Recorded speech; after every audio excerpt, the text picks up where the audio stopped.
Hello? Okay. My name is Marco Cortez. uh, yeah, okay, so from the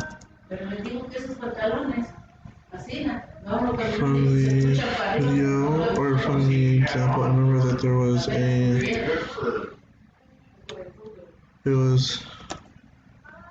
oh, hold on, no, don't do that. It was 50 kilopascals, I believe.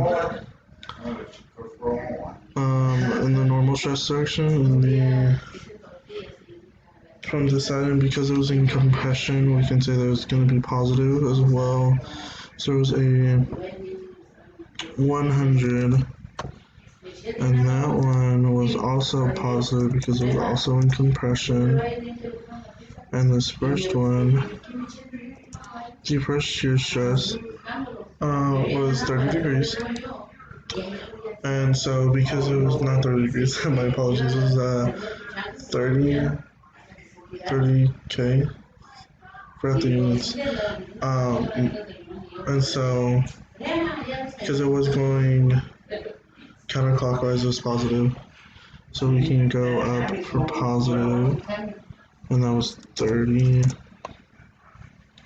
We do, because it was going clockwise, and the other strain is going to be down 30, and now we can connect the line between our 2 points, between our 2 shears, or 2 stresses, and then we can draw our Mohr circle, starting from the center to the diameter.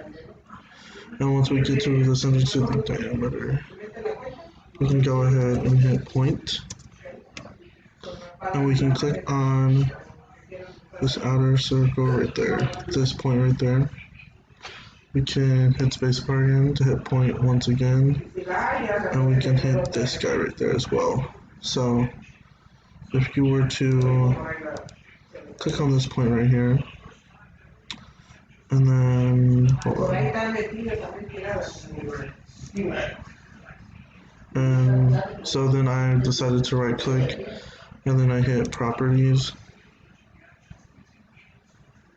And it should give you the position of your normal stress and the X position, because our X axis is going to be our normal stress and our Y axis is going to be our shear.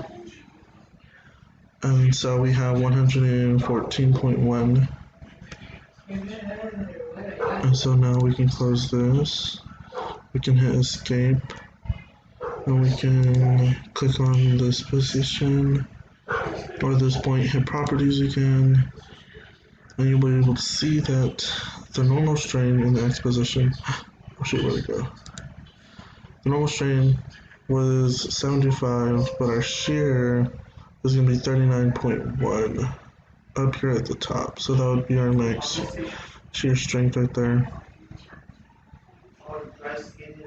And then we can go ahead and click this. We can delete both these guys.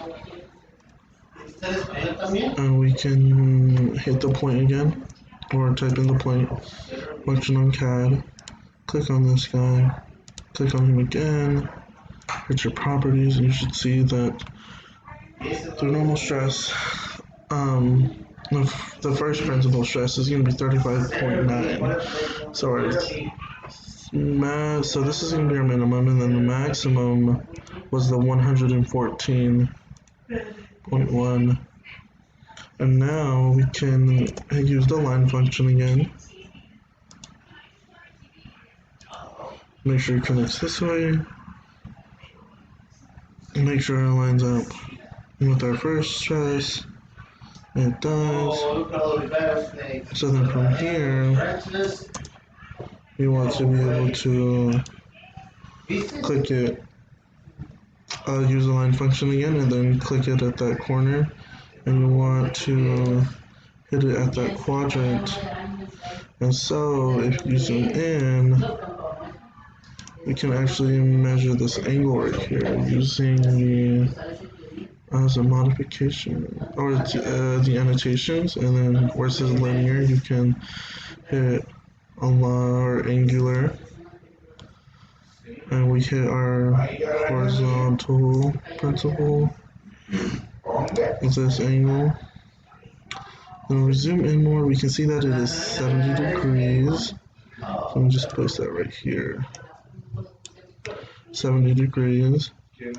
And if you were to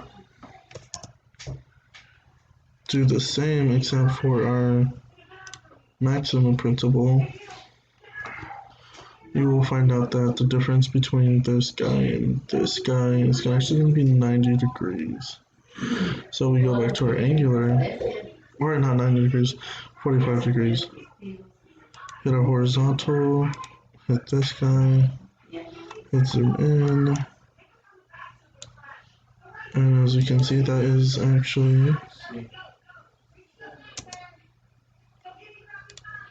not sure what happened. Actually 25 degrees.